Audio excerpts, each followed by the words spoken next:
Good evening, everybody. How you doing? It is Sunday, 6 p.m. and Facebook Live time. Scott Reba Mind Spout, and here we are, a weekly recap. And what a week it's been. And I wanted to apologize again to everybody for not being on Tuesday. I had to take a step back for a day, but we'll resume with our normally scheduled time this week. And I initially thought about switching times to 11 a.m. It just don't think that's going to work out too well. So again, Tuesday, Thursdays, 6 p.m. And Sundays, 6 p.m. for the weekly recap. And so shout out on Thursday, shout it out to Wilbert Smith of Gibbs Contracting. And like I said, I had a chance to meet Wilbert through some networking, and great guy. Gibbs Contracting is a commercial office mover relocation specialist, and I've not seen their work personally. I've heard from others that they do great work, so recommend checking them out, especially coming out of the global pandemic and reopening. If you are making the choice to downsize or move your business, whatever it may be, definitely check out Gibbs Contracting. They can certainly help you out. And so let's jump in. I did a public service announcement. Apple, update your Apple products. There was, interesting enough, a couple weeks ago, or I guess it was a couple weeks ago, week and a half ago, talked about how Apple pushed out an update for iPhones 13.5.1 or 13.5, sorry. And then within a matter of days, there was already a jailbreak that was out there in the wild for people to use to jailbreak your iPhone. And as I've said on my live, you can certainly jailbreak your iPhone. Just know that opens you up to vulnerabilities that aren't normally there when it's not jailbroken. So certainly your choice, but then Apple released just earlier this week an update to their update. So that's 13.5.1, where it actually patches that vulnerability, or if you think it's a vulnerability or not, where people were able to jailbreak their phone. So it is what it is. This is, like I said, it's a cat and mouse game. It's never going to stop. So get used to it. Somebody will figure out how to jailbreak it even on 13.5.1. And most I talk a lot about how the difference in the types of hackers that are out there: black hat, white hat, gray hat, good, bad, indifferent.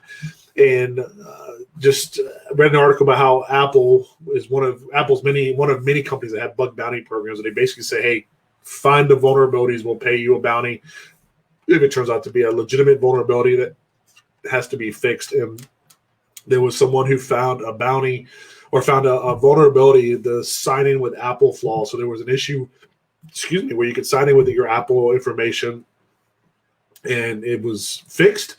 This gentleman was rewarded $100,000 as a security researcher. And basically it was a 0 day, so it wasn't previously known, which is part of the reason they have bug bounty programs, is to find 0 days. But it affected the signing with Apple, and it was a feature that allowed a hacker to take over a victim's third-party application account. So, I know you go to websites, you go to apps. Do you want to sign in with Google? Do you want to sign in with Facebook? Do you want to sign in with Apple? So there was a vulnerability that could allow them to take over the third-party application data. So being ethical or white hat could pay money and be profitable. So just a way that hackers do help, even the bad ones, because the bad ones find holes that have to be patched too. So just something to think about, that hackers do help.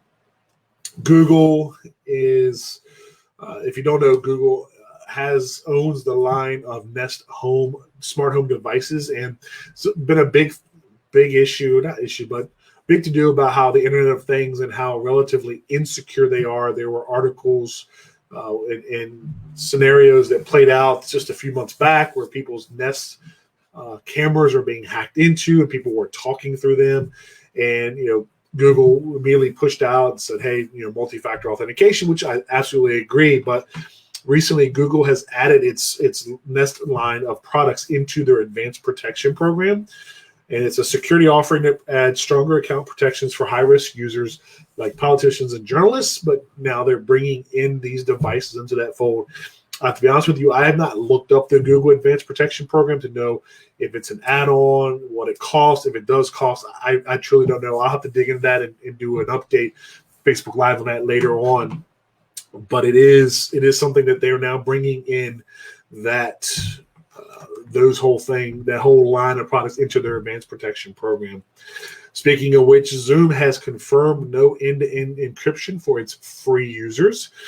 So whether you call that slick marketing incentive to go to the paid version, or grin and bear it, whatever it may be, Zoom has said no end-to-end encryption for free users.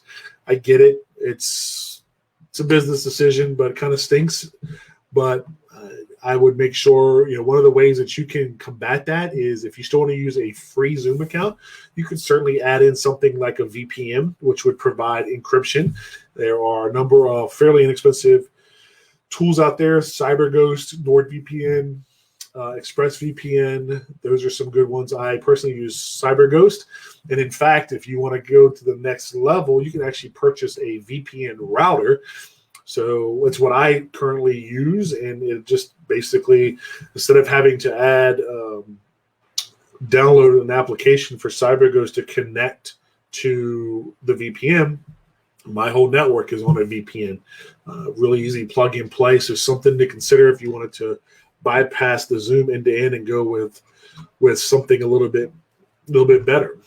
And speaking of which, kind of continuing right down this theme, Chrome Incognito, there's been a class action lawsuit filed against Google, saying that the incognito mode was actually tracking user data, or tracking users' online activities, which it's not supposed to. It's why I've said, don't trust incognito or privacy mode. If you truly want something that is privacy and anonymity focused, get a browser like Tor or Epic.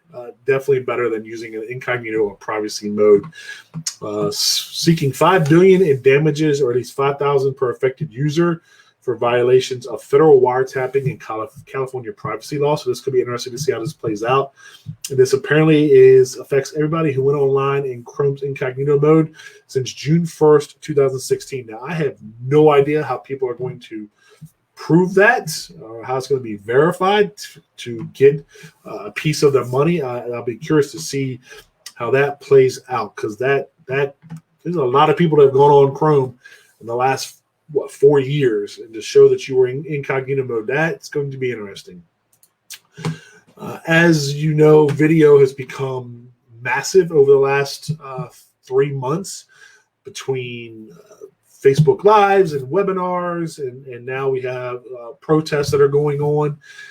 Video is a huge part of our life, but you also have to be careful, because you can't put a video up, technically, legally speaking, unless you have consent of the people whose faces can be seen. So how do you blur those faces? Well, there are a number of tools out there: Adobe Photoshop, Premiere, After Effects. YouTube has a face blurring tool, Wondershare, Filmora. And I saw there was an article I was reading about Signal, which is an encrypted chat app. They are rolling out a new feature to help its users stay anonymous, and it is face blurring. And this apparently was developed in response to the Black Lives Matter demonstrations.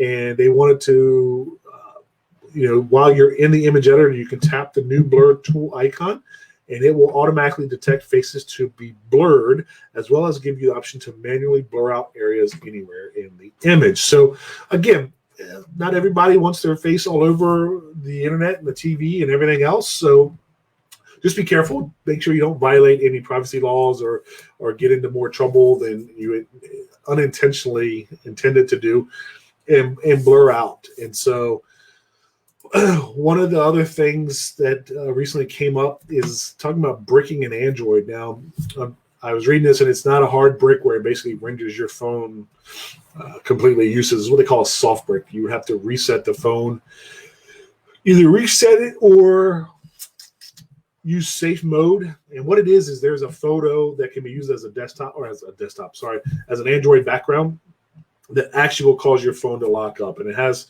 something to do with the way the colors are interpreted. And it apparently affects Android 10 that doesn't convert the way the RGB is supposed to be interpreted, whereas Android 11 does. And so you have to restart your phone, into safe mode and delete the photo file, or reset the device entirely. So be careful, especially, you always hear me talk about this, that if you have older devices, you're certainly limited in updating your software. So you may have to think about updating the device itself, or just not changing the stock background or the wallpaper. But if you have a newer device, make sure you've updated to the most recent version of the operating system, whether it be Apple, Samsung, Motorola, whatever. If it's Android, make sure you're on the most recent version of Android that your phone or device can handle. Apple, same thing. And I know, back to the whole Apple update, there's also been some updates for Mac OS. So make sure if you have a MacBook or a iMac that you've updated those as well. And so that was the gist of this week. Some interesting times. And as always, what do you want to know about? I love hearing from you, and would love to know if there's a particular topic or something that you want to know about. I would be glad to speak on it, kind of get information, and share it with yourself and with others. And feel free to message me, text me, email me, and I'll certainly give you a shout out. And hope that everybody is doing well. As always, stay safe as we start moving forward into reopening. I know Maryland is at stage 2, MoCo still stage 1 or phase 1, and I heard that PG County, at least the last I heard, was the 15th, June 15th. They were thinking about going to phase 2. So PG and MoCo have been kind of running side by side. So possible that we'll start phase 2 towards the end of this week, beginning of next week. Stay tuned. But until then, stay safe. Be safe if you're out protesting. Absolutely practice and utilize the rights that you have. Wear a mask. Be cautious. I'll actually be sharing on Tuesday some ideas for technology and protests, how it can be leveraged to your advantage. But make sure you wear your masks. Keep, as much as you can, keep your distance, because the last thing we need is an unintended side effect of these protests being a flare-up, a flash spot of COVID-19 cases and people dying. So please be cautious. Be cautious. Exercise your rights, but be safe and smart. And until Tuesday at 6 p.m., everyone have a great start to your week, and I will see you then. Take care. Bye.